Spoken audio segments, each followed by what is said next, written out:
Oke, assalamualaikum warahmatullahi wabarakatuh. Balik lagi bareng gue Fahmi di Baper TV.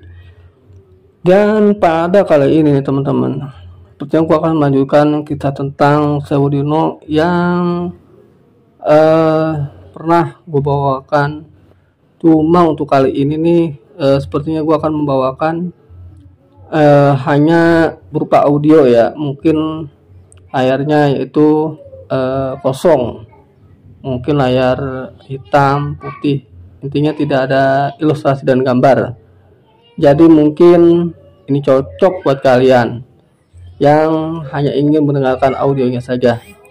Oke ya, gue langsung aja nih. Ini lanjutan dari kisah Seudino yang pernah kalian tonton di episode sebelumnya. Jadi buat kalian yang belum nonton awal dari Seudino, bisa nonton di video-video gue sebelumnya.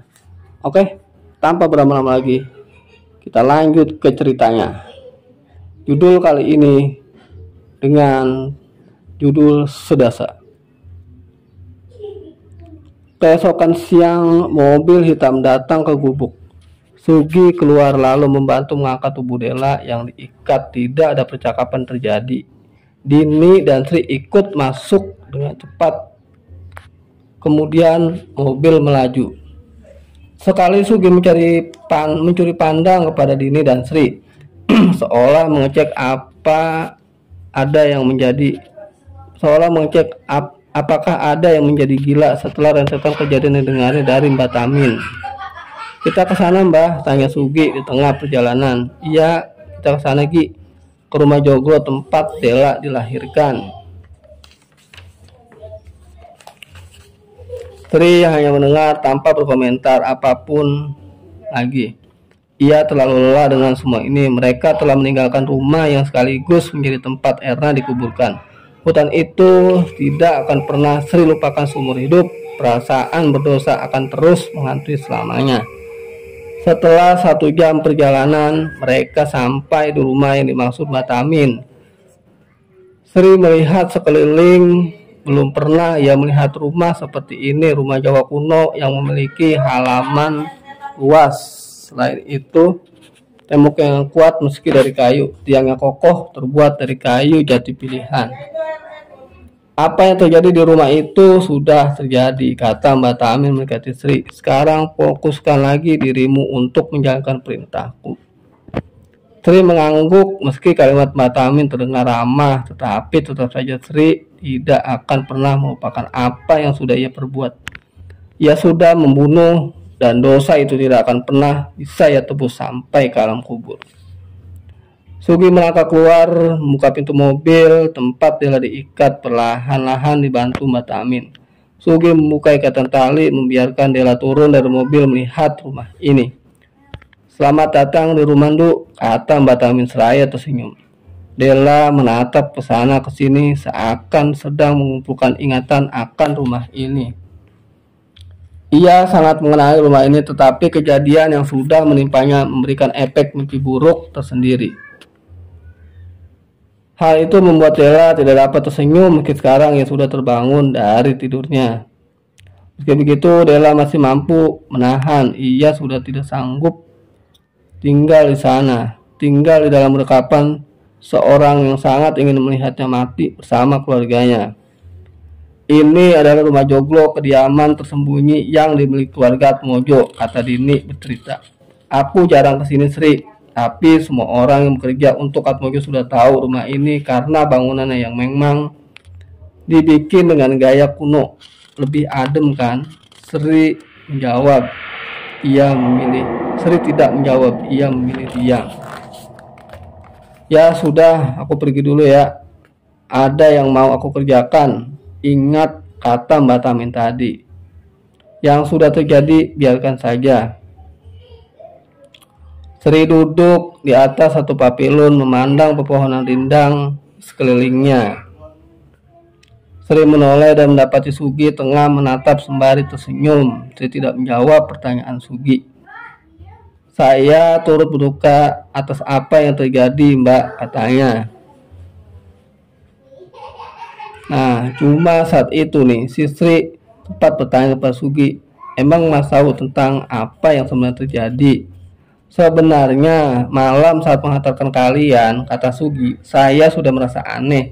Tapi maaf, saya hanya seorang sopir. Saya sudah diwanti untuk tidak mengatakannya, saud Sugi. Sudah terjadi Mas, nggak ada yang perlu dimaafkan, ucap Sri. Lantas ia berdiri.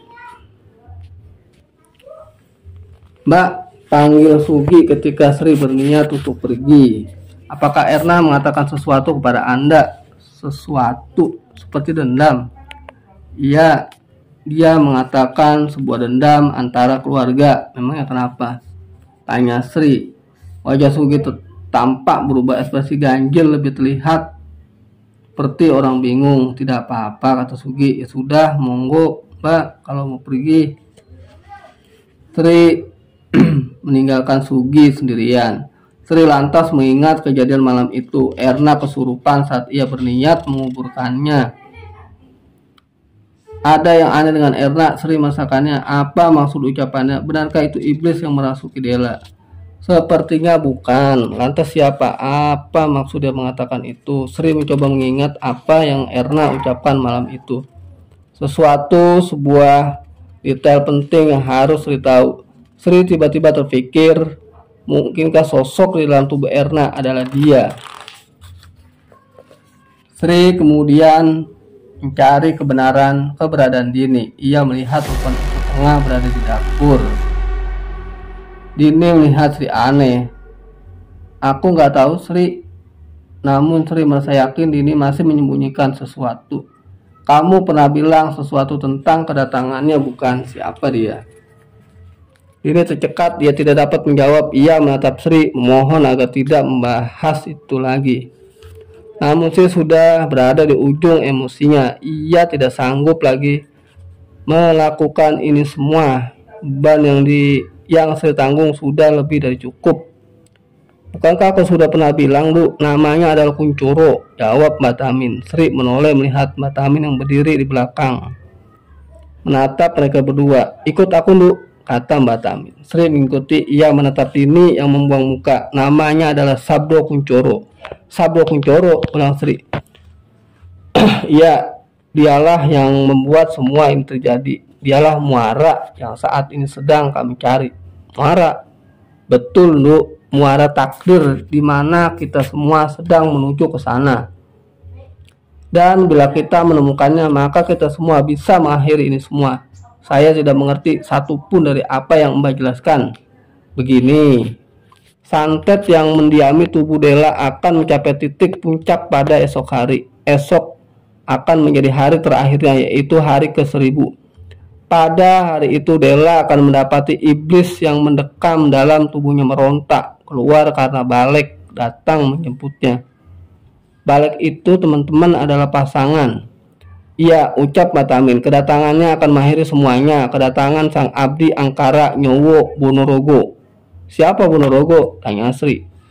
Dialah yang menjadi pasangan Sengar Turih, iblis yang saat ini mendekam dalam tubuh Dela. Sri menatap Mbah Tamin. Ia duduk di sebuah kursi, menyesap rokok sembari menatap Dela yang tengah duduk melihat langit. Kamu pernah ingat enggak boneka yang waktu itu kamu tunjukkan saat Erna disekap? Kata Sri. Boneka itu adalah media untuk mengirimkan santet. Kami biasa menyebutnya pasak jagor.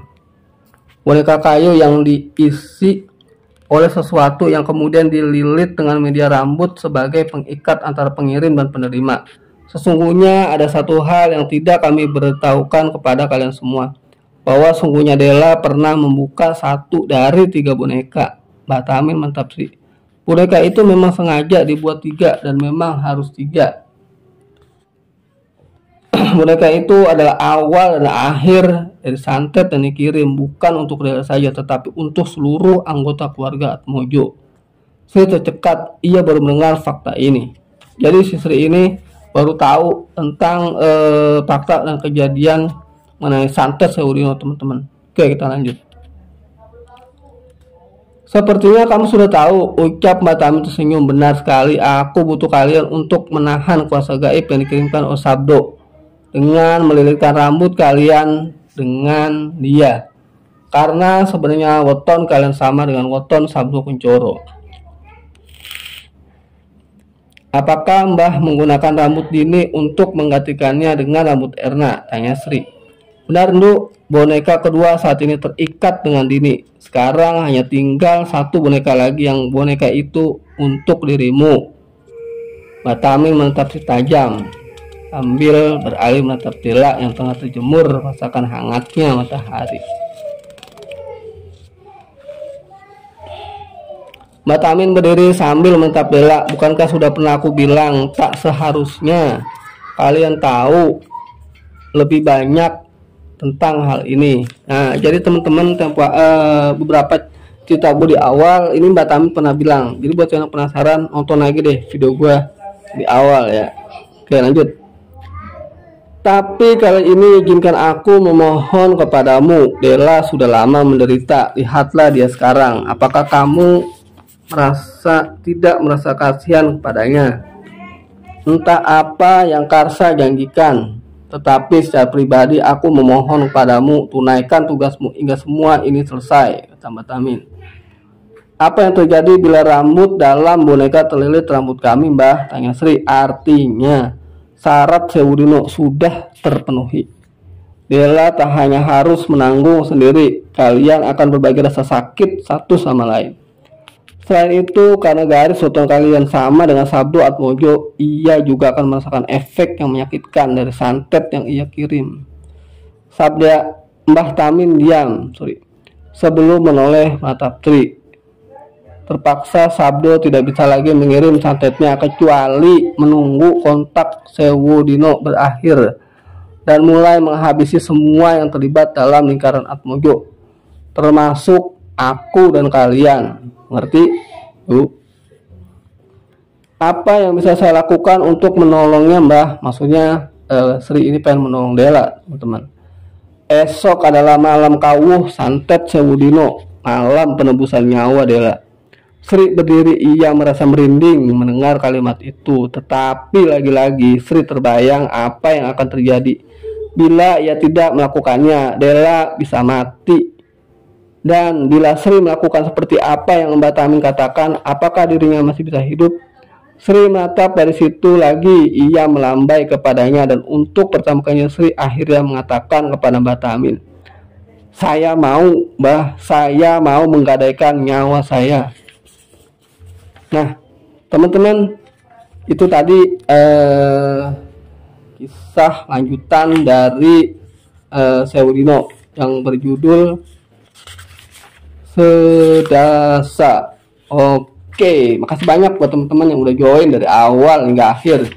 Jangan lupa dibantu subscribe, dan ini masih berlanjut, masih bersambung di cerita selanjutnya. Oke, sampai sini dulu.